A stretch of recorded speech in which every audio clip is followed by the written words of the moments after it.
ഭരതനാട്യം റിലീസായ സമയത്ത് പല ആൾക്കാരും പറഞ്ഞ രണ്ട് പ്രശ്നങ്ങളുണ്ട്. ഒന്ന് തിയേറ്ററിക്കൽ എക്സ്പീരിയൻസ് അല്ല, പടം നമ്മൾ എൻ്റർടൈൻ ചെയ്തു, പക്ഷേ തിയേറ്ററിക്കൽ എക്സ്പീരിയൻസ് അല്ല. രണ്ടാമത്തത് ഒരു അരമണിക്കൂർ കഴിയുമ്പോഴാണ് നമ്മൾ ഇന്നാവുന്നത്. ഇങ്ങനെ സക്സസ് ഇങ്ങനെ വരും. ഞാനത് പിടിക്കാൻ പോകുമ്പോഴത്തേക്ക് തുമ്പ് മാത്രമേ കിട്ടുള്ളൂ. എനിക്കിപ്പോൾ OTT സക്സസ് മാത്രമാണ് കിട്ടിയിരിക്കുന്നത്. എനിക്കത് മൊത്തത്തിൽ പിടിക്കാൻ വേണ്ടി അത് സക്സസ് സമ്മതിക്കുന്നില്ല. അപ്പോൾ അത് ചിലപ്പം മോഹിനിയാട്ടത്തിൽ സംഭവിക്കുമെന്നാണ് ഞാൻ വിചാരിക്കുന്നത്. ഈ പാട്ടുകാരൻ എന്നൊക്കെ ഉള്ളത് അഭിനയത്തിന്റെ റിഥത്തിനെ ഹെൽപ്പ് ചെയ്തിട്ടുണ്ടോ? സത്യം പറഞ്ഞാൽ പാട്ടും പാട്ടുകാരുമായിട്ട് ഞാനത് ബന്ധമില്ല. ഞാൻ ക്യാമറയിൽ പറയാൻ പറ്റുന്ന ഏരിയയിൽ ആലോചിച്ചത് ഒന്നും പറയാൻ കൊള്ളില്ല. ക്യാമറ ഇല്ലായിട്ട് ഇന്നോടല്ലേ പറയാൻ പറ്റാത്ത അവസ്ഥ. അപ്പോൾ എൻ്റെ വിചാരം എന്ന് വെച്ചാൽ ഈ പെൺകുട്ടി നോ പറയില്ല, യെസ്സേ പറയുള്ളൂ. അതായത് ഞാൻ സൂപ്പറാണ്. ഞാൻ വിചാരിച്ചത് ഞാൻ അവിടെ ചെന്ന് പറയുമ്പോഴത്തേക്കും എന്തിനിത്ര വൈകി പറയാൻ ഇതൊക്കെ പറയുന്നതാണ് ഞാൻ വിചാരിക്കുന്നത്. അവര് എടുത്ത വയലും റിജക്ട് ചെയ്തു. ഞാൻ ആകെ രണ്ടുപേരെയാണ് ഞാൻ പ്രപ്പോസ് ചെയ്തിരിക്കുന്നത്. ഒന്ന് ആ കുട്ടിയെ, ഒന്ന് എൻ്റെ ഭാര്യയെ. അതാണ് ഭരതൻ നായർ എന്ന് പറഞ്ഞ ഒരു വലിയ മനുഷ്യൻ്റെ മക്കളാണെന്നൊക്കെ പറഞ്ഞുകൊണ്ട് ഇരിക്കുന്ന സമയത്ത് പെട്ടെന്നാണ് മനസ്സിലാകുന്നത് ഇത് നാട്ടുകാരറിഞ്ഞാൽ ഏറ്റവും കൂടുതൽ പേര് ചെയ്യാൻ പോകുന്ന ഒരു സംഭവമാണ് അച്ഛൻ ചെയ്തു വെച്ചിരിക്കുന്നത്. ഓഡിയൻസ് തിയേറ്ററിലേക്ക് ഒന്ന് എത്തിയാൽ മതി, ആരും ഈ സിനിമ മറക്കില്ല. ഈ സിനിമ അവരുടെ ഉള്ളിലുണ്ടാകും തിയേറ്ററിലോട്ട് പോകുമ്പോൾ. That's my confidence.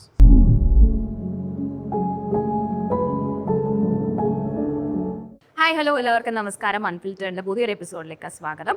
അപ്പോൾ ഭരതനാട്യം എന്നുള്ള മൂവി കുറച്ച് നാൾ മുന്നേ റിലീസായപ്പോൾ നമ്മൾ ഒരുപാട് ചിന്തിപ്പിച്ചു, ചിരിപ്പിച്ചു.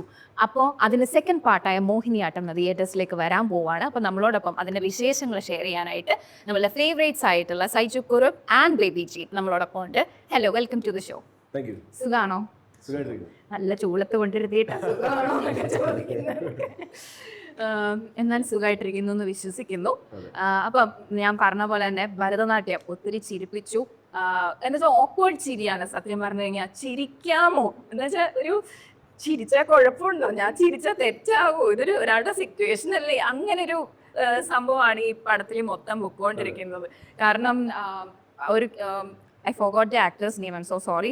ആള് മറ്റേ മോർച്ചറിയുടെ ഫ്രണ്ടിൽ പോയി നിന്നിട്ട് അഭിരാം അവിടെ ചെന്ന് നിന്നിട്ട് ചോദിക്കുന്നുണ്ട് മോർച്ചറിയുടെ ഫ്രണ്ടിൽ നിന്നിട്ട്, ഞാൻ അച്ഛനെ അന്വേഷിച്ച് ഇവിടെയൊക്കെ വന്നായിരുന്നു, അതിന് മോർച്ചറി കാണിക്കുമ്പോൾ അപ്പോൾ ചിരി വരും. അപ്പോൾ ദ തിങ് ഈസ് അവരുടെ അച്ഛൻ മരിച്ചു എന്നാണ് അസ്യൂം ചെയ്യുന്നത്. അപ്പോൾ നമ്മൾ ചിരിച്ചു കഴിയുമ്പോഴത്തേക്കും അയ്യോ വേണമായിരുന്നു, അങ്ങനെയാണ് വരുന്നത്.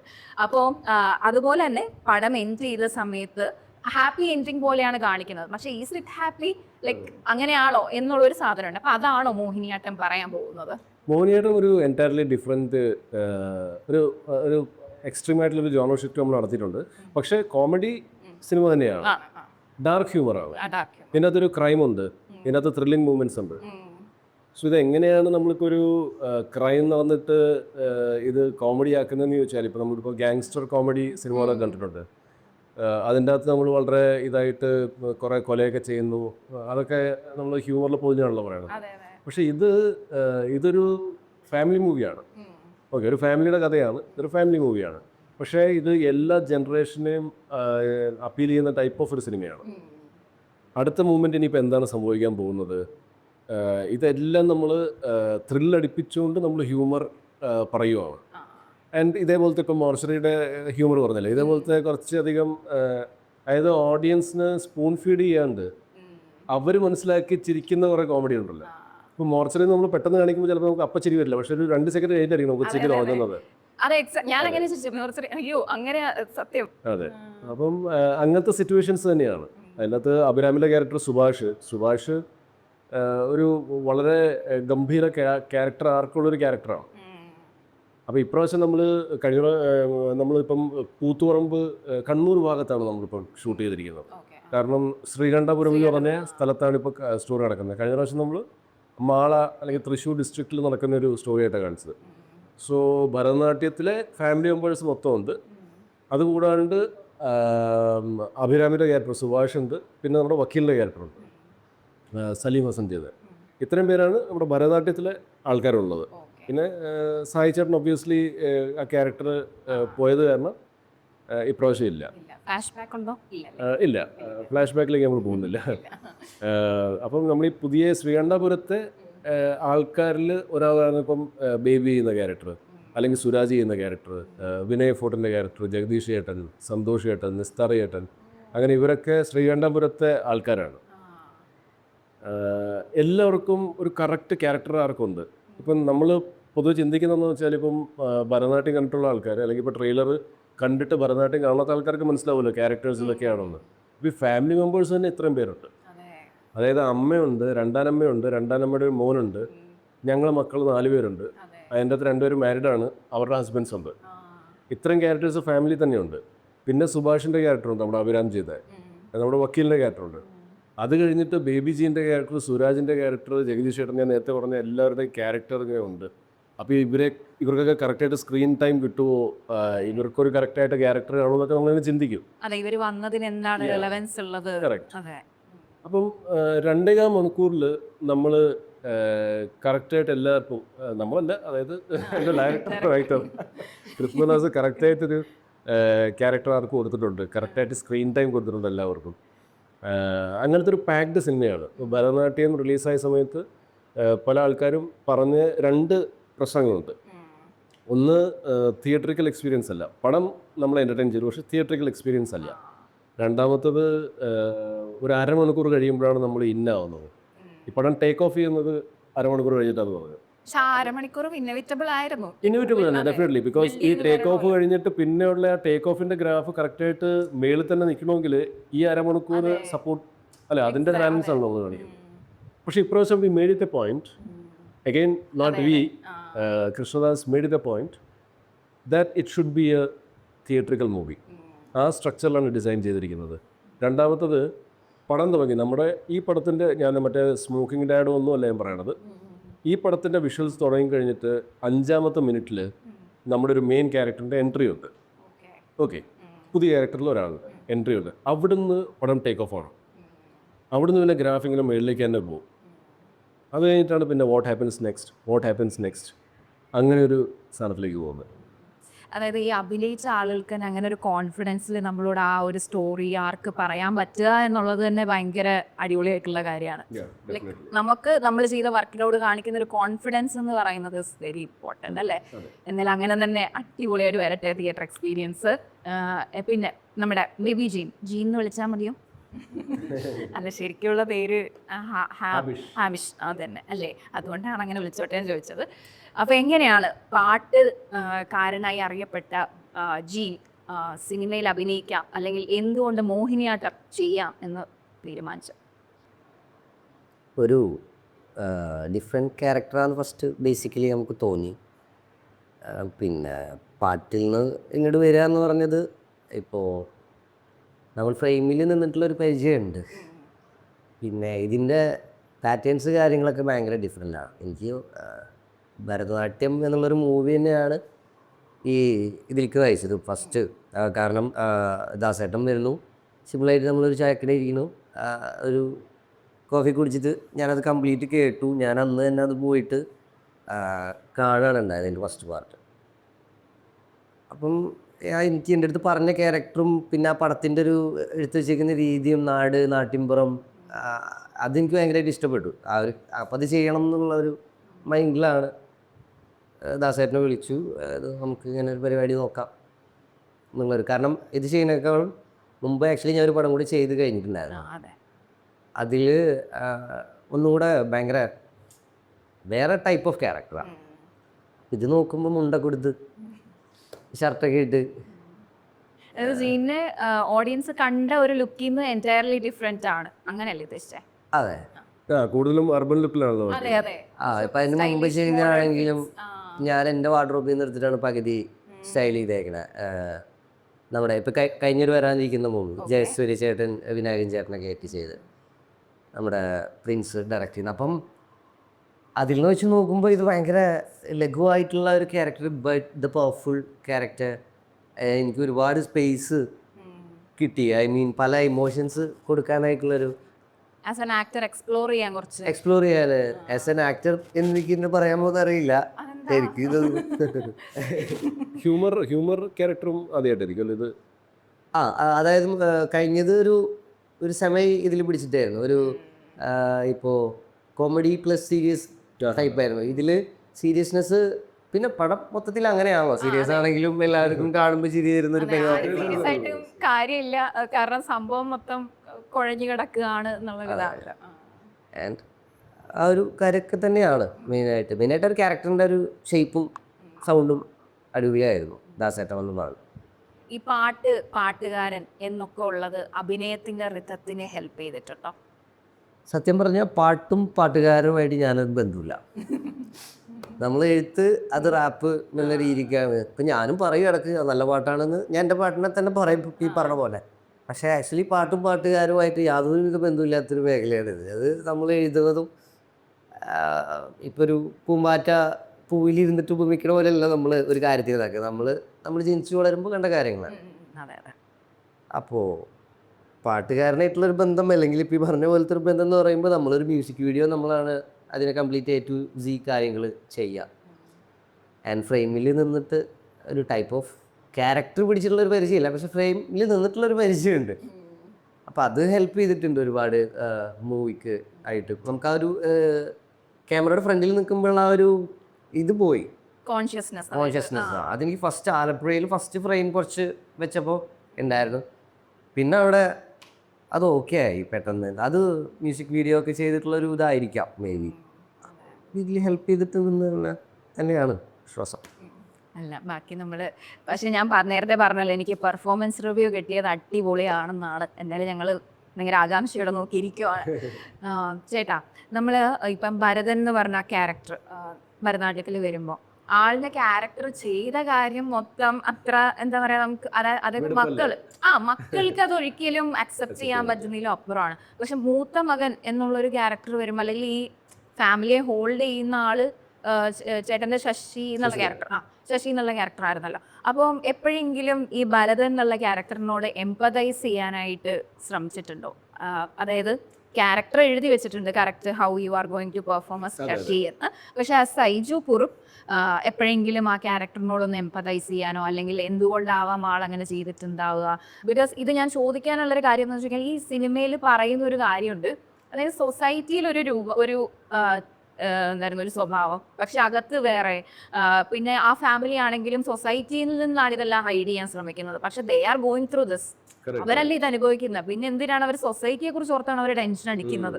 അപ്പൊ അങ്ങനെ ഒരു സാധനം വരുന്നുണ്ട്. അപ്പം എപ്പോഴെങ്കിലും ഇങ്ങനെയുള്ള ആ ഒരു സിറ്റുവേഷനെ എംപതൈസ് ചെയ്ത് ചിന്തിച്ചു നോക്കിയിട്ടുണ്ടോ? ആക്ച്വലി അതിനകത്ത് നമ്മൾ മനസ്സിലാക്കേണ്ട ഒരു കാര്യം വെച്ചാൽ, ഇപ്പോൾ അമ്മ അച്ഛനും മക്കള് എന്ത് തെറ്റ് ചെയ്താലും അവർ വഴക്ക് പറയുകയായിരിക്കും, പക്ഷേ അവർ ക്ഷമിക്കില്ലേ? അതാ ഉറപ്പായിട്ടും. പിന്നെ അപ്പോൾ അതേപോലെ തന്നെ പാരൻസ് എന്തെങ്കിലും തെറ്റ് ചെയ്തിട്ടുണ്ടെങ്കിൽ, തെറ്റ് സംഭവിച്ചു പോയി, ഇനിയിപ്പം അത് തന്നെ പറഞ്ഞുകൊണ്ടിരുന്നിട്ട് കാര്യമില്ല. അപ്പോൾ നമ്മളും ക്ഷമിക്കുക എന്നുള്ളതാണ്. അപ്പോൾ അതാണ് ശശിധരൻ നായർ എന്ന് പറഞ്ഞ എൻ്റെ കഥാപാത്രം ചെയ്യുന്നത്. ഇത് ആദ്യമായിട്ട് കേൾക്കുമ്പോൾ ഭയങ്കര ഷോക്കാണ്. എന്ന് വെച്ചാൽ നമ്മൾ ഭയങ്കര അരിസ്റ്റോക്രാറ്റിക് ട്രഡീഷണൽ ഫാമിലി എന്നൊക്കെ പറഞ്ഞ് അവിടെ എന്താണ് അമ്പല കമ്മിറ്റിയുടെ സെക്രട്ടറിയാണ്. ഇതാണ് ഭയങ്കര പേരാണ്, ഭരതൻ നായർ എന്ന് പറഞ്ഞ ഒരു വലിയ മനുഷ്യൻ്റെ മക്കളാണെന്നൊക്കെ പറഞ്ഞുകൊണ്ട് തന്നെ ഇരിക്കുന്ന സമയത്ത് പെട്ടെന്നാണ് മനസ്സിലാകുന്നത് ഇത് നാട്ടുകാരറിഞ്ഞാൽ ഏറ്റവും കൂടുതൽ ചെയ്യാൻ പോകുന്ന ഒരു സംഭവമാണ് അച്ഛൻ ചെയ്തു വച്ചിരിക്കുന്നത്. അപ്പോൾ ആ ഷോക്കിൽ അയാൾ റിയാക്ട് ചെയ്തിട്ടുണ്ട്. അതായത് അവിടെ അച്ഛൻ്റെ മുമ്പിലല്ല, പക്ഷേ ഇവിടെ വന്നിട്ട് ഇയാൾ പറയുന്നുണ്ട്, അച്ഛൻ ആദ്യമായിട്ട് എന്നെ നോക്കി ചിരിക്കുകയൊക്കെ ചെയ്തുകൊണ്ട് ഞാൻ ഭയങ്കര സർക്കാസ്റ്റിക്കലിയാണ് ഞാൻ പറയുന്നത്. എന്നുവെച്ചാൽ അച്ഛൻ്റെ സൈഡിൽ നിന്ന് അങ്ങനെ ഒരു ചിരിച്ചൊരു മുഖം അച്ഛനെ കണ്ടിട്ടില്ല, ആദ്യമായിട്ടാണ് കാണുന്നത്. അച്ഛൻ മുരടൻ തന്നെയാണ്. അച്ഛൻ ചോദിക്കുന്നുണ്ടല്ലോ, ഞാനൊരു മുരടനായിരുന്നല്ലോ. അപ്പോൾ ഞാൻ വളരെ സിമ്പിളായിട്ട് അതെ അതിന് അനുബന്ധം ഇത്ര വലിയ അല്ലേ, അത് ചോദിക്കേണ്ട കാര്യമൊന്നുമില്ല, നിങ്ങളെങ്ങനെയാണെന്നുള്ളത് നിങ്ങൾക്ക് അറിയാമല്ലോ എന്നുള്ള സാധനമാണ് ഞാൻ പറയുന്നത്. പക്ഷേ then what this character tries to do is that ഇയാൾ അതെല്ലാം ക്ഷമിക്കുവാണ്. ശരിക്കും പറഞ്ഞാൽ ഇപ്പം നമ്മൾ കാണാത്ത ഒരാൾ നമ്മുടെ ഫാമിലിയിലേക്ക് വരുവാണ്, പെട്ടെന്ന് പറയുവാണ് ഇങ്ങനെ അച്ഛന് വേറൊരു ഫാമിലി ഉണ്ട്, 2 മെമ്പേഴ്സ് വരുവാണ്, നമുക്ക് അക്സെപ്റ്റ് ചെയ്യാൻ പറ്റില്ല അല്ലേ? പക്ഷേ ഇത് വന്നു കഴിയുമ്പോഴത്തേക്കും ഇയാളുടെ ഒരു പ്രായത്തിൻ്റെ മെച്യൂരിറ്റി ഉണ്ട്. ഇയാളൊരു 45 വയസ്സുകാരനാണ്. ഇയാളുടെ ഒരു പ്രായത്തിൻ്റെ മെച്യൂരിറ്റി വെച്ച് ഇയാൾ അമ്മ വരെ പറഞ്ഞ് മനസ്സിലാക്കുവാണ്. എന്നിട്ട് പിന്നെ അറ്റ് ലാസ്റ്റ് നമ്മൾ കാണിക്കുന്നത് ഇവരെല്ലാവരും ഒരുമിച്ച് ഒരു വീട്ടിൽ താമസിക്കുന്നതായിട്ടാണ്. So ultimate point is that എങ്ങനെ അമ്മയച്ഛനും നമ്മളെ നോക്കി കൊച്ചിലെ തൊട്ട് അതേപോലെ നമ്മൾ അമ്മയച്ഛനെ നോക്കണം എന്നുള്ളതാണ്. ഇത് വളരെ അപൂർവമായിട്ട് നടക്കുന്ന ഒരു സംഭവമാണ് നമ്മളിപ്പോൾ ഭരതനാട്യത്തിൽ പറഞ്ഞിരിക്കുന്നത്. രണ്ട് ഫാമിലിയുള്ള അത് അങ്ങനെ മെജോറിറ്റി ആൾക്കാർക്ക് അങ്ങനെയല്ലല്ലോ, ഒരു ഫാമിലിയിൽ കാണുന്നത്. പക്ഷേ ഈ അച്ഛനും അമ്മയും പ്രായമായി കഴിയുമ്പോഴത്തേക്കും അവരുടെ സൈഡിൽ നിന്ന് പല തെറ്റുകളും പറ്റും അല്ലേ. പ്രായത്തിൻ്റെ അവരുടെ ഹെൽത്ത് ഇഷ്യൂസ് കൊണ്ടുണ്ടാകുന്ന അവരുടെ നാവിലേക്ക് വരുന്ന പല കാര്യങ്ങളും, അവർ ഉദ്ദേശിക്കാത്ത കാര്യങ്ങൾ അല്ലെങ്കിൽ ഉദ്ദേശിച്ച് പറഞ്ഞ കാര്യങ്ങളൊന്നും നമുക്ക് പിടിക്കില്ല. അങ്ങനെ നമ്മൾ ഒരുപാട് കണ്ടിട്ടുണ്ട്. അപ്പോൾ അത് നമ്മളിപ്പോഴേ നമ്മുടെ മനസ്സിനെ പാകപ്പെടുത്തി നമ്മുടെ എത്രയോ തെറ്റുകൾ ഇവർ ക്ഷമിച്ചിട്ടുണ്ട്. അപ്പോൾ ഇവർ പ്രായമായി കഴിഞ്ഞപ്പോഴത്തേക്കും പ്രായ ആൾക്കാർ കൊച്ചുകുട്ടികൾ പോലെയാണ്. അപ്പോൾ നമ്മൾ അവരോട് അതേ പാരൻറ്റിങ് രീതിയിലായിരിക്കണം. ഇപ്പം മകനാണെങ്കിൽ ആ മകൻ അച്ഛനെ മാറുവാണ് പാരൻസിൻ്റെ, അല്ലെങ്കിൽ മകനാണെങ്കിൽ അമ്മയായിട്ട് മാറുകയാണ്. അതായത് ആ ക്യാരക്ടർ പുള്ളിയേൽക്കാരും അല്ലെങ്കിൽ ആ മാതാപിതാക്കളെക്കാളും മെച്ചോർഡായിട്ടാണ് ബിഹേവ് ചെയ്യുന്നതെന്നാണ് അല്ലേ. ആ ഒരു സിറ്റുവേഷനെ അക്സെപ്റ്റ് ചെയ്ത് ഇനി ഞാൻ ഇത് മുന്നിലേക്ക് കൊണ്ടുപോകണം എന്നുള്ളൊരു കൺസെപ്റ്റിലേക്കാണ് ആള് വരുന്നത്. അതുകൊണ്ടാണ് ഞാൻ ആ ഇമോഷണൽ ഡെപ്ത് ഉള്ള ഒരു ക്യാരക്ടറാണ് അവിടെ വന്നത്. അതുകൊണ്ടാണ് അങ്ങനെ ഒരു ചോദ്യം ചോദിച്ചത്. പക്ഷേ ഞാൻ ഇത് പറഞ്ഞ മോശമാകുന്നൊരു ഞാൻ ചിന്തിച്ചെന്നൊരു ക്ലൈമാക്സ് ആയപ്പോൾ ഇതെല്ലാം ഒപ്പിച്ച് വെച്ചാളൊക്കെ പോയി, ഇവരെല്ലാം കൂടിയാണ് ഇത് സോൾവ് ചെയ്യേണ്ടത് എന്നാണ് ഈ അങ്ങനെ ഒരു സാധനമാണല്ലോ സിനിമ എൻഡ് ചെയ്യുമ്പോൾ വരുന്നത്. അതിനകത്ത് ഇപ്പോൾ ലാസ്റ്റ് നമ്മൾ കാണിച്ചിരിക്കുന്നത് സൊസൈറ്റി എന്തോന്ന് ചിന്തിച്ചോട്ടെ, ഞാൻ മേളിൽ പോയി വിളിച്ചോണ്ട് വരുവാണല്ലോ രണ്ടാമത്തെ ആള്. അപ്പോൾ അവിടെ ഇവരുടെ സീക്രറ്റ് മൊത്തം പബ്ലിക് ആകാൻ പോവാണ്. പക്ഷെ അതാണ് അയാൾ ചെയ്യുന്നത്. So there is A message. അത് ഈ ഹിഡൻ ആയിട്ടുള്ളൊരു മെസ്സേജാണ്. ആൾക്കാർ അതൊരു ഫീൽ ഗുഡ് കോമഡി മൂവി ആയിട്ട് ചിലപ്പോൾ എടുത്ത് കാണും, പക്ഷെ അതിൻ്റെ അകത്തൊരു വലിയ മെസ്സേജ് കാണിക്കുന്നുണ്ടോ. അതുപോലെ എൻ്റെ അമ്മയും അച്ഛൻ്റെയും ഹൈറ്റ് എനിക്കായപ്പോൾ വേറെ എക്സാമ്പിൾ പറയുകയാണ്.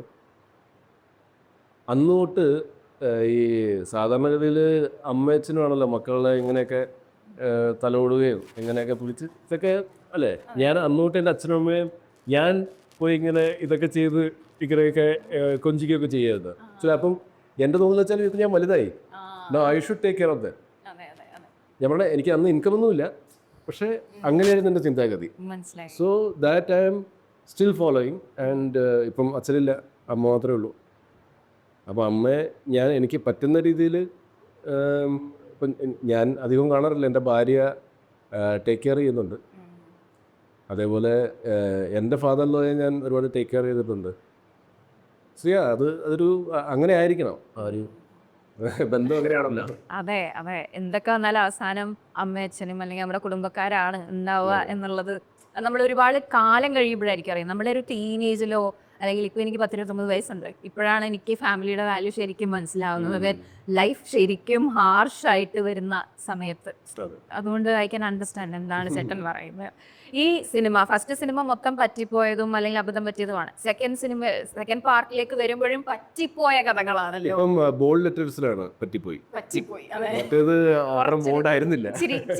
ഇച്ചിരി ഒളിപ്പിച്ച് വെച്ചിരിക്കുന്നത് മറ്റേ നമുക്ക് വലുതായിട്ട് എഴുതാമെന്നല്ലേ. ഇത് വൻ പറ്റിപ്പോലാണ് സംഭവിക്കുന്നത്. പറ്റിപ്പോയി തന്നെയാണ്.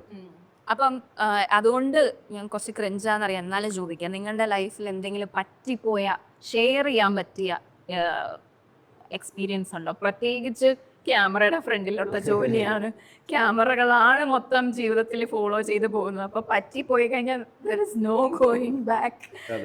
അതുകൊണ്ട് പിന്നെ ഒരിടയ്ക്ക് ഒരു ട്രെൻഡ് ഉണ്ടായിരുന്നില്ല, ആക്ടേഴ്സ് ഒക്കെ കൈ കൊടുക്കാൻ പോയിട്ട് മറ്റേ യൂണിവേഴ്സിറ്റി കയറി കൈ കൊടുക്കാതെ മറ്റേ കൈ കിട്ടാതെ കൈ ഹാൻഡ് ഷേക്ക് ചെയ്യാൻ പോവും, കിട്ടത്തില്ല, അങ്ങനെ ഒരു ഉള്ളൊരു അങ്ങനെ എന്തെങ്കിലും ഉണ്ടോ? അതൊക്കെ എപ്പോഴും സംഭവിക്കും. ഇപ്പൊ നമ്മളൊരു ഫംഗ്ഷന് പോകുമ്പോഴത്തേക്കും ഉറപ്പായിട്ടും ഒരുപാട് പേര് കൈ കൊടുക്കണം. ചിലവർ നമ്മൾ കൈ കൊടുക്കുമ്പോഴത്തേക്ക് അവർ കാണൂല, അവർ വേറെ എവിടെയെങ്കിലും കൈ കൊടുക്കുമായിരിക്കും. അപ്പോൾ അത് ഇഷ്ടംപോലെ സംഭവിച്ചിട്ടുണ്ട്. നമ്മുടെ സൈഡിൽ നിന്ന് സംഭവിക്കും, നമ്മൾ ചിലപ്പോൾ മിസ്സാക്കി കളയും ചിലവരുടെ. പിന്നെ അതുകൂടാണ്ട് അത് ഈ പറ്റിപ്പോയി എന്നുള്ള സാധനം ഇടയ്ക്കിടയ്ക്ക് സംഭവിച്ചുകൊണ്ടിരിക്കും. ഇപ്പം എൻ്റെ ഒരു എക്സാമ്പിൾ എടുക്കുകയാണെങ്കിൽ, ഇപ്പം ഞാൻ വളരെ കോൺഫിഡൻ്റ് ആയിട്ട് 11ാം ക്ലാസ്സിൽ വെച്ച് ഒരു പെൺകുട്ടിയെ പ്രപ്പോസ് ചെയ്യാൻ വേണ്ടി പോയി. പ്രപ്പോസ് ചെയ്തു. അപ്പോൾ എൻ്റെ വിചാരം എന്ന് വെച്ചാൽ ഈ പെൺകുട്ടി നോ പറയില്ല, യെസ്സേ പറയുള്ളൂ. അതായത് ഞാൻ സൂപ്പറാണ്. ഞാൻ വിചാരിച്ചത് ഞാൻ അവിടെ ചെന്ന് പറയുമ്പോഴത്തേക്കും എന്തിനിത്ര വൈകി പറയാൻ ഇതൊക്കെ പറയുമെന്നാണ് ഞാൻ വിചാരിക്കുന്നത്. അവർ എടുത്ത വായില റിജക്റ്റ് ചെയ്തത്. ഓക്കെ, അപ്പോൾ അത് പറ്റിപ്പോയി. നമ്മുടെ അമിതമായ കോൺഫിഡൻസ് ആയിരുന്നു. So that will happen.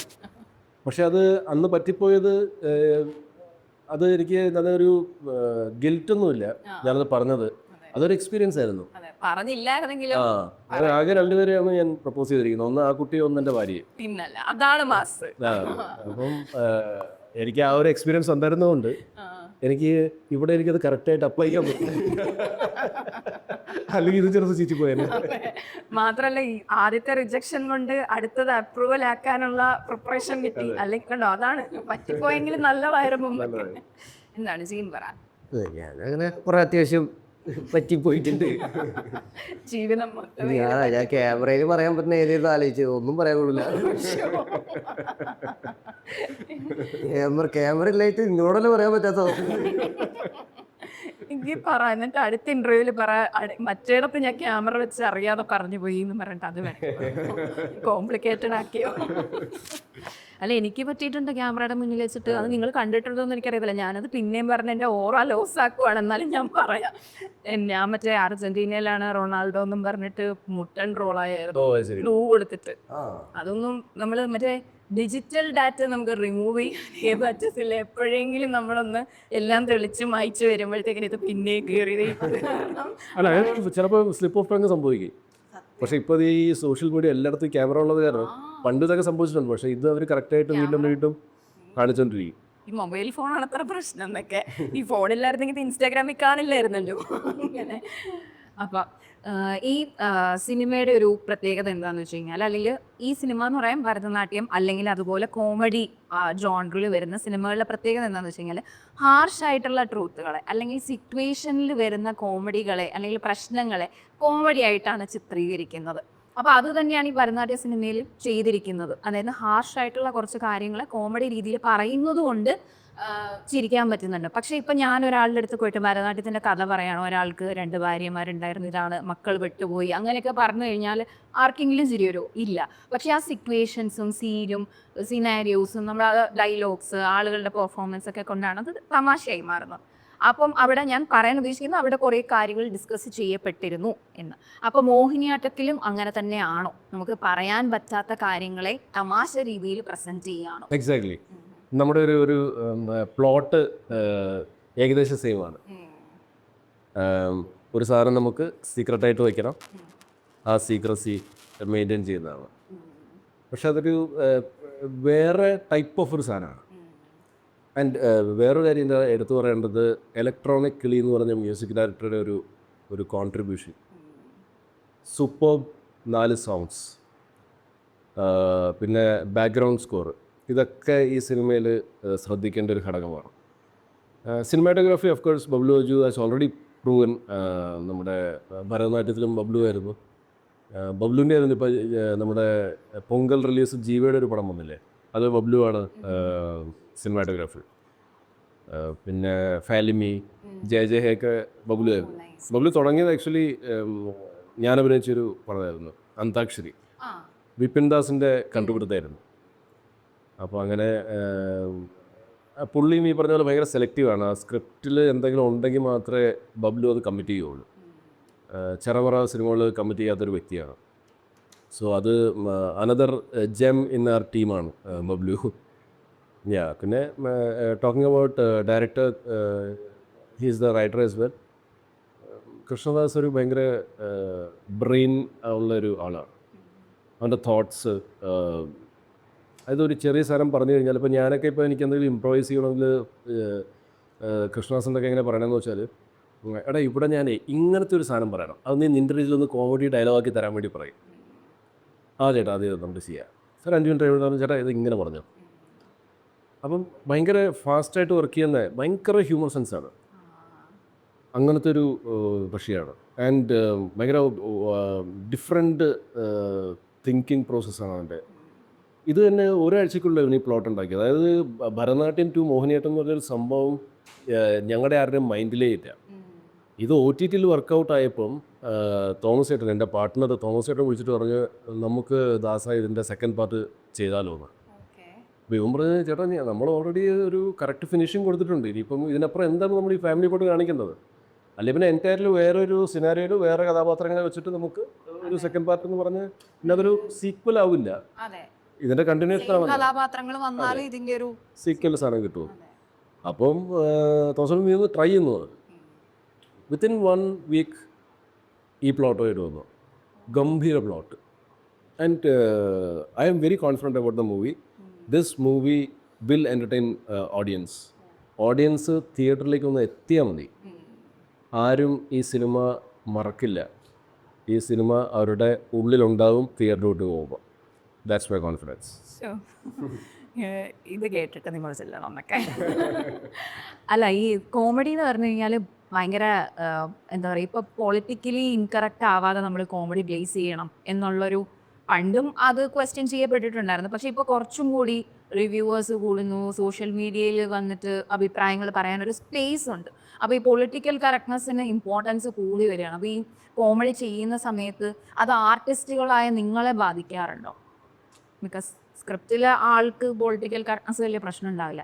പക്ഷേ നിങ്ങളത് പ്ലേ ചെയ്ത് കഴിഞ്ഞിട്ട് പുറത്തേക്ക് വന്ന് സംസാരിക്കുമ്പോൾ നിങ്ങളോടായിരിക്കും ക്വസ്റ്റ്യൻ. ഇപ്പം ഞാൻ തന്നെ ചോദിക്കുന്നില്ലേ, അപ്പോൾ അത് നിങ്ങൾ പെർഫോം ചെയ്യുന്ന സമയത്ത് നിങ്ങളെ പൊളിറ്റിക്കലി കറക്റ്റാവോ, ഇത് തെറ്റാണോ, ഇതിങ്ങനെ പറയാൻ പാടുണ്ടോ, ഇത് ഇങ്ങനെയല്ലേ സിറ്റുവേഷൻ, അങ്ങനെ ചിന്തിക്കാറുണ്ടോ? അതെപ്പോഴും നിലനിൽക്കുന്നൊരു ഇഷ്യൂ തന്നെയാണ്. അതെത്ര സോൾവ് ചെയ്യാൻ നോക്കിയാലും അതൊരു എല്ലാവരുടെയും ഉള്ളിൽ അവരവരുടെ ഇൻസെക്യൂരിറ്റീസ് കാര്യങ്ങളൊക്കെ ഉണ്ടാവും. അപ്പം അതൊരു ഡയലോഗായിട്ട് വരുമ്പം അതിനെക്കുറിച്ച് ജസ്റ്റ് ഒന്ന് ആലോചിക്കും, ജസ്റ്റ് ഫിഗർ ഔട്ട് ചെയ്യും, വി മൂവ് ഓൺ എന്നുള്ള സാധനമാണ്. എന്ന് കരുതി ഇപ്പോൾ അതിൽ ഒരു സ്ഥലത്ത് ഇന്നത് വെക്കേണ്ട കാര്യങ്ങൾ അത് അങ്ങനെ തന്നെ പോകണം, അതിങ്ങനെ തന്നെ വരണം. ഇത് വലിയൊരു പോഷനാണ് ഈ ഒരു കേസ് എന്ന് പറഞ്ഞു കഴിഞ്ഞാൽ. ആ ഒരു ടോപ്പിക്ക് നമ്മൾ മിനിമലായിട്ട് കൊണ്ടുപോകുക, ഓക്കെ പടം കഴിഞ്ഞു എന്നുള്ളൊരു സാധനത്തിൽ തന്നെയാണ് അത് എടുക്കേണ്ടത്. ആക്ച്വലി അത് പടം കണ്ട് ഓഡിയൻസ് ഇങ്ങനെ ആവുക അങ്ങനെ ആവുക, അത് നേരത്തെ പറഞ്ഞ പോലെ വലിയൊരു മേട്ടറാണ്. നമുക്കത് പോകാനേ പറ്റില്ല. അങ്ങനെ സംഭവിക്കാറുണ്ട് കേട്ടോ. ഇത് ചില ഡയലോഗ്സ് ഇത് പറഞ്ഞാൽ അത് ആൾക്കാർക്ക് ഇഷ്ടപ്പെടുമെന്നൊക്കെയുള്ളൊരു ഇത് വരാറുണ്ട്. പക്ഷേ ദെൻ അത് റൈറ്റർ ഡയറക്ടറായിട്ട് ഡിസ്കസ് ചെയ്യുമ്പോഴത്തേക്കും അവർക്കാണ് നമ്മളെക്കാളും കൂടുതൽ ആ കഥയെപ്പറ്റി അറിയാവുന്നതും ഇത് എങ്ങനത്തെ ഒരു സിനിമയായിട്ട് മാറും ഇത് ലാസ്റ്റ്. നമ്മൾ സ്ക്രിപ്റ്റിൽ 10 പ്രാവശ്യം വായിച്ച് കാണും, പക്ഷേ എന്നാലും നമുക്ക് ആ ഐഡിയ കാണില്ല. നമുക്ക് സ്ക്രിപ്റ്റ് വായിക്കുമ്പോൾ കിട്ടുന്ന വിഷ്വൽസോ അല്ലെങ്കിൽ മേക്കിങ്ങോ അല്ല ഇവരുടെ മനസ്സിലുള്ളത്. ഇത് അവരുടെ സിനിമയാണ്. നമ്മളെ അവർ ഹയർ ചെയ്തിട്ട് ആ കഥാപാത്രങ്ങളായിട്ട് അവർ മാറ്റുകയാണ്. നമ്മളൊക്കെ എല്ലാവരും ഫ്രീലാൻസ് ആക്ടേഴ്സ് ആണല്ലോ. അവർ നമ്മളൊരു കഥാപാത്രം ചെയ്യാൻ വേണ്ടി ഹയർ ചെയ്തു. അപ്പം നമുക്ക് പല സംശയങ്ങളും കാണാം. നമ്മൾ ഡെഫിനറ്റ്ലി നമ്മൾ ചോദിക്കും, അതിനുള്ള ഒരു കൃത്യമായിട്ടുള്ള ആൻസർ ഒരു പറയാറുണ്ട് മിക്കവാറും പേര്. So if they are okay with that then ആ ഒരു പ്രോബ്ലം ഇല്ല. അല്ലെങ്കിൽ പിന്നെ ഈ സിനിമ അല്ലെങ്കിൽ ഈ കഥാപാത്രം കമ്മിറ്റ് ചെയ്യുന്നതിന് മുമ്പേ നമ്മൾ ഇതെല്ലാം ചോദിച്ച് മനസ്സിലാക്കി നമുക്കിത് പറയാൻ പറ്റില്ല എന്നുള്ളത് നമ്മൾ ക്ലാരിഫൈ ചെയ്തിരിക്കണം. അല്ലാതെ ലൊക്കേഷനിൽ ചെന്നിട്ട് പിന്നെ നമ്മൾ പറഞ്ഞിട്ട് കാര്യമില്ല. പിന്നെ നമുക്ക് ഈ പറഞ്ഞ പോലെ ചില കാര്യങ്ങളൊക്കെ നമ്മൾ വിട്ടുപോകും, നമ്മുടെ ശ്രദ്ധയിൽപ്പെട്ട് കാണുമില്ല. നമ്മൾ ലൊക്കേഷൻ ചെല്ലുമ്പോഴായിരിക്കും ഈ സീനിൽ ഇങ്ങനെ ഒരു ഡയലോഗ് ഉണ്ടല്ലോ, ഇനിയിപ്പോൾ എന്ത് ചെയ്യും.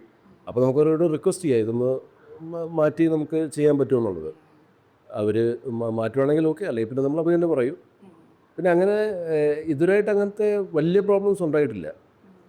ഉണ്ടാകാൻ സാധ്യത ഉണ്ടായിരുന്ന ഒരു സിനിമ ഞാൻ ചെയ്തത് വെടിവഴിപാട് അല്ലെങ്കിൽ ട്രിവാൻഡ്രം ലോഡ്ജ് പോലത്തെ സിനിമകളാണ്. അതായത് ഇപ്പോൾ ചിലപ്പം കുറച്ചുകൂടെ ആൾക്കാർ ഓപ്പൺ മൈൻഡഡ് ആയതുകൊണ്ട് കുഴപ്പമില്ല. ഇത് 2012-13 കാലഘട്ടത്തിൽ ഞാനത് ചെയ്യുമ്പോൾ അന്ന് ആക്ച്വലി ഞാൻ ചിന്തിച്ചിട്ടുള്ള പ്രശ്നമാകുമെന്ന്. I was enjoying doing that character, I was into the character. പക്ഷേ വേണമെങ്കിൽ പ്രശ്നമാവാമായിരുന്നു. പ്രശ്നം എന്ന് വെച്ചാൽ മീഡിയ, പക്ഷെ അന്ന് മീഡിയ ഇത്ര സജീവമല്ലല്ലോ. മീഡിയയിലേക്ക് വരുമ്പോഴാണ് പ്രശ്നം. നാട്ടുകാർക്ക് പ്രശ്നമില്ല. പീക്ക് എന്താ പറയുക, ഈ ഇങ്ങനെ സംസാരിക്കുന്ന ഞാനാണെങ്കിൽ ഞാൻ നാട്ടിൽ പോയി കഴിഞ്ഞാൽ ഞാൻ ടിപ്പിക്കലി ഒരു നാട്ടുകാരനാണ്. നമ്മൾ ഫ്രണ്ട്സിൻ്റെ ഇടയിൽ സംസാരിക്കുന്നത് കേട്ട് കഴിഞ്ഞാൽ അതൊക്കെ ഒരു മീഡിയയിൽ വന്നു കഴിഞ്ഞാൽ ഭൂമി കത്തും. നാട്ടിൽ നമ്മൾ അത്രയും ജെന്യൂനായിട്ടാണ് ഇപ്പോൾ ഒരാളെ അഡ്രസ്സ് ചെയ്യുന്നത്. അവൻ്റെ ഒരു സ്പെഷ്യലായിട്ടുള്ള എന്തെങ്കിലും അവനക്കുണ്ടെങ്കിൽ അത് വെച്ചിട്ടാണ് നമ്മൾ അവനെ വിളിക്കുക, അവൻ്റെ വിളിപ്പേര് കാര്യങ്ങൾ. ഇതൊന്നും അവിടെ വലിയ പ്രശ്നമല്ല, അതിനെക്കുറിച്ച് നമ്മൾ ചിന്തിക്കുന്നില്ല. അപ്പോൾ പിന്നെ അതൊരു മീഡിയയ്ക്ക് വരുമ്പോൾ പല ടൈപ്പ് ഓഫ് ആൾക്കാർക്ക് കൊടുക്കുന്നതൊരു സാധനമല്ലേ, അതൊരു ഇതുണ്ടാവും. അതിന് ഫ്രണ്ട്സിൻ്റെ ഇടയ്ക്ക് എന്ന് പറഞ്ഞാൽ റിസീവിങ്ങും കൊടുക്കുന്ന ആൾക്കും രണ്ടുപേർക്കും പ്രശ്നമില്ലെങ്കിൽ അതാണ് അവിടെ. പക്ഷെ സിനിമ വരുമ്പോൾ ആരിലേക്കാണ് എത്തുന്നത്, എത്ര പേരിലേക്കാണ് എത്തുന്നതെന്നൊന്നും നമുക്ക് അറിയില്ലല്ലോ. പിന്നെ വേറൊരു കാര്യം ഞാൻ മനസ്സിലാക്കിയിട്ടുള്ളതെന്ന് വെച്ചാൽ ആസ് ആൻ ഓഡിയൻസ് ആ ക്യാരക്ടറിന്റെ ചിലപ്പോൾ ഇന്നസെൻസ് കൊണ്ടായിരിക്കാം, ആൾക്ക് അറിയില്ലായിരിക്കാം ഇത് മറ്റേ ക്യാരക്ടറിന് അത് ഹേർട്ടാവും, അങ്ങനെ ആയിരിക്കാം ചിലപ്പം ഡയറക്ടർ അത് പ്ലേസ് ചെയ്തിട്ടുണ്ടാവുക. ചേട്ടൻ പറഞ്ഞ പോലെ ആളുടെ വിഷ്വലൈസേഷൻ എങ്ങനെയാണെന്ന് നമുക്ക് പറയാൻ പറ്റില്ല. ആളുടെ ഇന്നസെൻസ് കൊണ്ടായിരിക്കാം അങ്ങനെ പറയുന്നത്. ആൾ അതിനെ അത്ര ചിന്തിക്കുന്നുണ്ടാവില്ലായിരിക്കും. ആ ക്യാരക്ടറിന് എന്താണോ ഡിമാൻഡ് ചെയ്യുന്നത് അത് പ്ലേ ചെയ്യുക എന്നുള്ളതാണ്. പക്ഷെ സ്റ്റിൽ വി ഹാവ് നമ്മൾ പുറത്തേക്ക് എന്റർടൈൻമെന്റ് ആണ് കൊടുക്കാനെന്നിരിക്കും, നമ്മൾ റെസ്പോൺസിബിൾ ആയിരിക്കും. We have to think. അതാണ് ഞാൻ അങ്ങനെ ഒരു ചോദ്യം ചോദിക്കാനുള്ളൊരു കാര്യം. അപ്പം ജീൻ, എന്നാണ് നമ്മൾ അഭിനയം കൂടുതൽ ഫോക്കസ് ചെയ്യാനാണോ അതോ ഞങ്ങൾക്ക് കൂടുതൽ പാട്ടുകൾ തരാനുള്ള പ്ലാൻ ഉണ്ടോ? കുറച്ച് പാട്ടുകൾ ഇനി കുറച്ച് പാട്ടുകളും ഇരിക്കാം. കാരണം ഒരു 2 വർഷമായിട്ട് ഇതിൽ എനിക്ക് സത്യം പറഞ്ഞു കഴിഞ്ഞാൽ പടം സുഖമാണ്. ഐ മീൻ ഒരു തരത്തിൽ കേട്ടോ, നമുക്ക് തലച്ചോറ് കഠിനമായിട്ട് അങ്ങനെ എടുത്തിട്ടുണ്ട്. ഞാൻ എൻ്റെ പണിയെടുത്ത് വന്നിട്ടുള്ളൊരു സാഹചര്യം എന്ന് പറഞ്ഞു കഴിഞ്ഞാൽ ഞാൻ നേരത്തെ പറഞ്ഞില്ല, നമ്മൾ A to Z ചെയ്തിട്ടേ ആ ഒരു ഇതിക്ക് എടുക്കുന്നുണ്ട്. അതായത് ഇവനെ വിളിക്കണം, മറ്റവനെ വിളിക്കണം, ഇതിൻ്റെ ബഡ്ജറ്റ്, എഡിറ്റർ, ഇതൊക്കെ നമ്മൾ ത്രൂ ആണ് ഇങ്ങനെ പോയിക്കൊണ്ടിരിക്കുന്നത്. അപ്പോൾ ഇവിടെ വരുമ്പോൾ നമുക്ക് shot ready, I am ready, ആ ഒരു സാധനത്തിലാണ്. അപ്പം കുറച്ചൊരു റിലീഫ് ഫീൽ ചെയ്യും സംടൈംസ്. പക്ഷെ അങ്ങനെയൊക്കെ വിചാരിച്ചിപ്പം രണ്ടും കൂടെ മൂവിയാന്ന് വിചാരിച്ചിപ്പോൾ രണ്ടും കൂടെ അഭിനയിച്ചുകൊണ്ടിരിക്കുമ്പോൾ ചിലപ്പോൾ മ്യൂസിക്കിൻ്റെ കോളൊക്കെ ഇതിപ്പോൾ മറ്റേ എഡിറ്റിങ്ങിൻ്റെ അതിൻ്റെ ഇത് വരും. അപ്പോൾ ആ ഒരു രീതിക്ക് എത്തിയിട്ടുണ്ട്. സോ രണ്ടും ചെയ്യണം എന്നുള്ളത് തന്നെയാണ്. ഞാനൊരിക്കലും ഒരു സിനിമ ചെയ്യണം, സിനിമയ്ക്ക് വരണം എന്ന് ആഗ്രഹിച്ചിട്ടില്ല. ഒരു വില്ലൻ ടൈപ്പ് ഓഫ് എന്തെങ്കിലും കിട്ടി കഴിഞ്ഞാൽ കൊള്ളാമെന്ന് എപ്പോഴോ ചിന്തിച്ചിട്ടുണ്ട്, അല്ലാതെ ഒന്നും ചിന്തിച്ചിട്ടുണ്ടായിരുന്നില്ല. സോ ഞാനിവിടെ എത്തിയിട്ടുണ്ട്.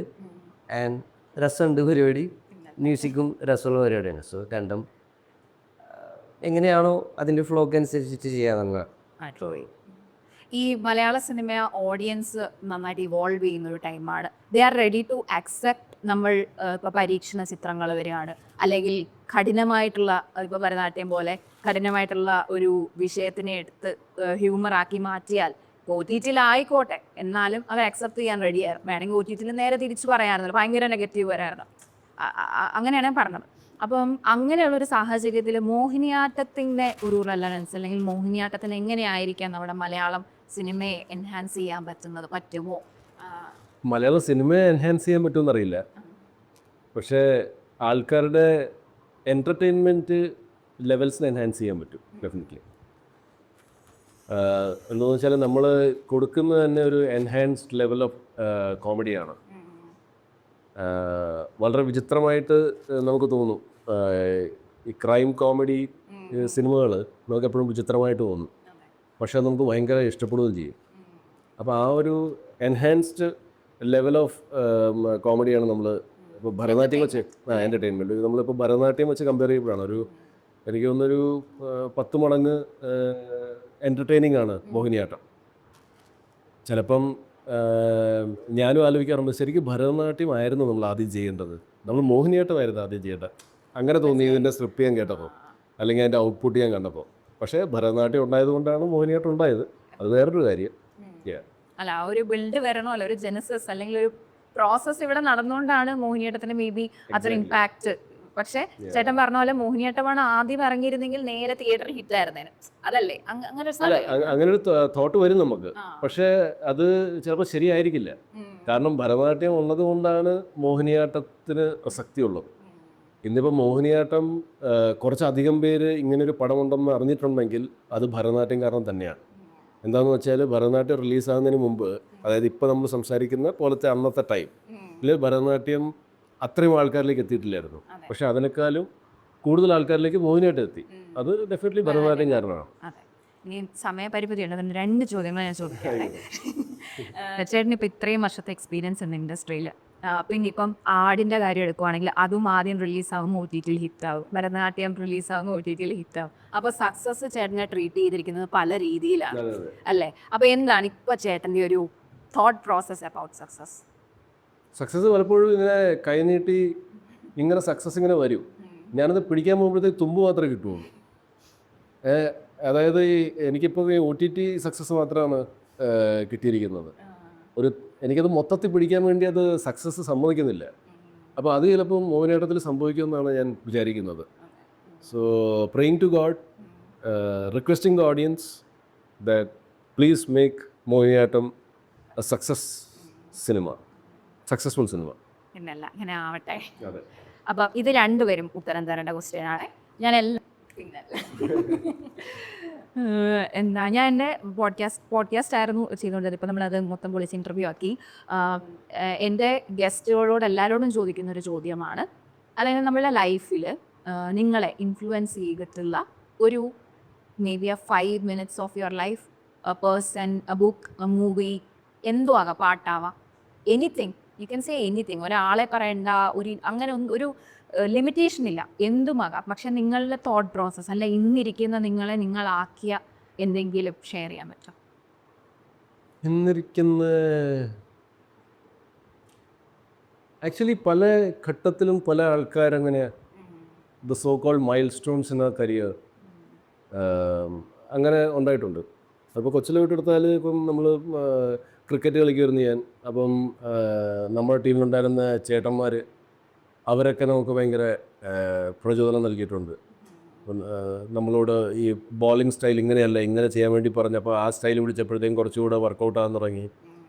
അപ്പം അങ്ങനെയൊക്കെ ഉണ്ടല്ലോ. എനിക്ക് കറക്റ്റായിട്ട് കാര്യങ്ങൾ പറഞ്ഞ് നമ്മളെ വഴികാട്ടിയിട്ടുള്ള അങ്ങനെ കുറേ പേരുണ്ട്. ഒരാളുടെ എടുത്ത് പറയാൻ പറ്റില്ല. ഇൻഫാക്റ്റ് ഞാൻ ഫിലിം റിവ്യൂസ് കണ്ടിട്ട് ഞാൻ സ്ക്രിപ്റ്റ് സെലക്ഷൻ കുറച്ചുകൂടെ ഫിൽറ്റർഡ് ആക്കി. പല കാര്യങ്ങളും പല റിവ്യൂവേഴ്സും പറയുന്നത് അത് നമുക്ക് പെട്ടെന്ന് കേൾക്കുമ്പോഴത്തേക്കും ആദ്യമായിട്ടൊക്കെ, ഇപ്പം കുഴപ്പമില്ല, ആദ്യമായിട്ടൊക്കെ റിവ്യൂവേഴ്സ് പെട്ടെന്ന് പറഞ്ഞപ്പോഴത്തേക്കും ഇത് നമുക്ക് ഭയങ്കര ഒരു ഇതായിട്ട് തോന്നി, നമ്മളെ ഭയങ്കരമായിട്ട് താഴ്ത്തുന്ന പോലെ ഫീൽ ചെയ്തു. പക്ഷെ പിന്നെ അതിനെപ്പറ്റി ആലോചിച്ചപ്പോൾ അല്ല, എന്തുകൊണ്ട് അവരത് പറയുന്നു? അവർക്ക് തന്നെ പരിചയമൊന്നുമില്ല, എനിക്ക് അവരെയും പരിചയമില്ല പേഴ്സണലി. പക്ഷെ അവരത് പറഞ്ഞിട്ടുണ്ടെങ്കിൽ എന്തെങ്കിലും ഉണ്ട്, അല്ലെങ്കിൽ അവർ പറയില്ല. അവർ സാധാരണ ഓഡിയൻസായിട്ട് അവർ പറയുക. So I took it in A positive വേ. ഞാൻ ഇപ്പോഴും നമ്മുടെ പല റിവ്യൂവേഴ്സും ഉണ്ടല്ലോ, റിവ്യൂവേഴ്സ് വരുമ്പോൾ ഇപ്പം അശ്വന്ത് പൂക്കായാലും നമ്മുടെ ഉണ്ണി വ്ളോഗ്സ് ആയാലും നമ്മുടെ തിരുവനന്തപുരം എന്ന് പറഞ്ഞ പിന്നെ ഷസാമുണ്ട്, അങ്ങനെ നമ്മുടെ കിഴി എന്ന് പറഞ്ഞ കിഴിയെന്നല്ല മറ്റേ രണ്ടുപേരെന്ന് പറയണേ. അപ്പം ഇവരൊക്കെ റിവ്യൂവേഴ്സാണ്, എനിക്കിഷ്ടമുള്ള റിവ്യൂവേഴ്സാണ്. ഇവരൊക്കെ പല ഘട്ടത്തിലും പല കാര്യങ്ങളും എന്നെ പറ്റി പറഞ്ഞിട്ടുണ്ട്, പലരെ പറ്റി പറയാറുണ്ട്, അതായത് എന്നെ പറ്റിയും പറഞ്ഞിട്ടുണ്ട് എൻ്റെ സിനിമകൾ കണ്ടിട്ട്. സോ അതൊക്കെ ഞാൻ ബാക്ക് ഓഫ് ദി മൈൻഡ് ഫെഡാണ്. ഇതൊക്കെ ഞാൻ ആലോചിക്കണം ഒരു സിനിമ ചെയ്യണ സമയത്ത്. അപ്പോൾ അത് ആക്ടിങ് സമയത്തായാലും അല്ലെങ്കിൽ സെലക്ഷൻ പ്രോസസ്സിലായാലും ഇതൊക്കെ ആലോചിച്ചിട്ടാണ് ഞാൻ ചെയ്യാറുള്ളൂ. സോ അവരുമൊക്കെ എവിടേക്കോ അറിയാണ്ടോ എൻ്റെ കരിയറിനെ അവർ ഇൻഫ്ലുവൻസ് ചെയ്തിട്ടുണ്ട്, അവരെൻ്റെ കരിയറിനെ സപ്പോർട്ട് ചെയ്തിട്ടുണ്ട് by bluntly saying these things. Brutally honest. Brutally honest. അങ്ങനെ ആയിരിക്കണം, ബ്രൂട്ടലി ഓണസ്റ്റ് ആയിരിക്കണം. അല്ലെങ്കിൽ ഞാൻ പറയുന്ന ഒരു നല്ല സുഹൃത്ത് അങ്ങനെയാണല്ലോ ചെയ്യുന്നത്, അല്ലേ? അപ്പം ഒരിക്കലും നേരിട്ട് കാണാത്ത ഒരാളെ പറ്റിയാണ് അവർ പറയുന്നത്. അപ്പോൾ അവരുടെ നല്ല സുഹൃത്താണ്. അങ്ങനെ ചേട്ടനെ പോസിറ്റീവായിട്ട് എടുക്കാൻ പറ്റുന്നത് തന്നെ, കാരണം വിമർശനങ്ങൾ നമുക്ക് ഭയങ്കര ബുദ്ധിമുട്ടാണ് എടുക്കാനായിട്ട്, ആർക്കായാലും, മനുഷ്യരല്ലേ. പക്ഷെ അതിനെ ചേട്ടൻ നല്ല രീതിയിൽ എടുക്കുന്നത് ശരിക്കും നല്ലൊരു കാര്യമാണ്. ജീൻ പറയൂ. എനിക്ക് ഞാനിപ്പോൾ ഇവിടെ ഇരിക്കാൻ കാരണം, അല്ലെങ്കിൽ നമ്മളെടുക്കുന്ന തീരുമാനം, അതൊക്കെ എനിക്ക് തോന്നുന്നത് ബെറ്റർ ആക്കിയിട്ടുള്ളത് എൻ്റെ ട്രൈബും പിന്നെ ഫാമിലി പ്രോബ്ലംസ് ആയിരിക്കും ഞാൻ പറയാവുന്നത്. അതുകൊണ്ടാണ് എനിക്കൊരു സ്ട്രോങ് ആയിട്ടുള്ളൊരു ഡിസിഷൻ എടുക്കാൻ പറ്റുന്നതും അന്ന് പ്രിപ്പയറായി വന്നതുകൊണ്ടാണ് എല്ലാത്തിനും ഒരു ക്ലാരിറ്റിയിൽ നോക്കാൻ പറ്റുന്നത്. അതിന് മെയിനായിട്ടുള്ള റീസൺ എന്ന് പറഞ്ഞു കഴിഞ്ഞാൽ first of all family issues അതിൽ പെടും. പിന്നെ ആൾക്കാരായിട്ട് ഭയങ്കരമായിട്ട് ഇടപഴകാനും അല്ലെങ്കിൽ ജെന്യൂനായിട്ട് റോല് നിന്നിട്ട് നമുക്ക് എവിടെ വേണമെങ്കിലും നിൽക്കാമെന്നുള്ളൊരു സാധനം ഒക്കെ നമ്മുടെ നാട്ടിൽ നിന്ന് കിട്ടിയിട്ടുള്ളതാണ്. And the third one maybe I could say corona. കാരണം അതുവരെയും നമ്മൾ ഫുഡ് കഴിക്കാൻ മാത്രം വീട്ടിലേക്ക് വരും, അതും വീട്ടിൽ നിന്ന് 10 തൊട്ട് വിളിക്കണം, അല്ലെങ്കിൽ ഉമ്മ വണ്ടിയെടുത്തിട്ട് വരണം. അങ്ങനത്തെ ഒരു സമയത്ത് വീട്ടിലുണ്ടാവില്ല. ഇതിൻ്റെ ഇടയിൽ നിന്നാണ് വീട്ടിലിരിക്കാൻ ചാൻസ് കിട്ടുന്നത്. ചാൻസായിട്ടൊന്നും തോന്നിയില്ല. അപ്പോഴാണ് എഴുത്തും കാര്യങ്ങളൊക്കെ സ്റ്റാർട്ട് ചെയ്യുമ്പോൾ ആ തലയിലുള്ളതൊക്കെ ഒന്ന് പുറത്ത് കയറുക. അപ്പോഴാണ് this 3 things: family problems, my try and corona. അടിപൊളി. Sudheesh Payyanur is another person hmm I adore a lot. പുള്ളിയുടെ റിവ്യൂയിങ്ങിൻ്റെ ഇത്. സോ സുധീഷിനെ എനിക്ക് പേഴ്സണലി അറിയാം. സുധീഷ് ഇടയ്ക്ക് കാണുമ്പോഴത്തേക്ക് കുറച്ച് കാര്യങ്ങളൊക്കെ പറയാറുണ്ട്. സോ ഇതൊക്കെ നമ്മളെ ഇൻഫ്ലുവൻസ് ചെയ്തിട്ട്. അടിപൊളി.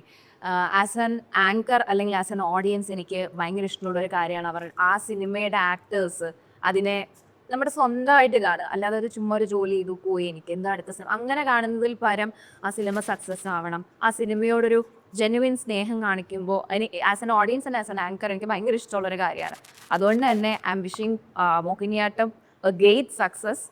ചേട്ടൻ പറഞ്ഞ പോലെ തന്നെ തഥാസ്തു, എല്ലാവരും ആക്സെപ്റ്റ് ചെയ്യട്ടെ, ഓഡിയൻസ് തിയേറ്ററിലേക്ക് വരട്ടെ. താങ്ക് യു സോ മച്ച് ഇത്രയും നേരം ഇവിടെ ചൂട് സഹിച്ചിരുന്നത്. അതെ ഫാനുള്ള കുഴപ്പമില്ല, ഫാൻ ഓഫ് ചെയ്തില്ല പ്രശ്നം. അതെ അതെ, AC ഇല്ലായിരുന്നു ഗൈസ്, അതുകൊണ്ടാണ്. അപ്പം thank you so much and ഒത്തിരി അടിപൊളിയായിട്ട് വരട്ടെ. Yeah.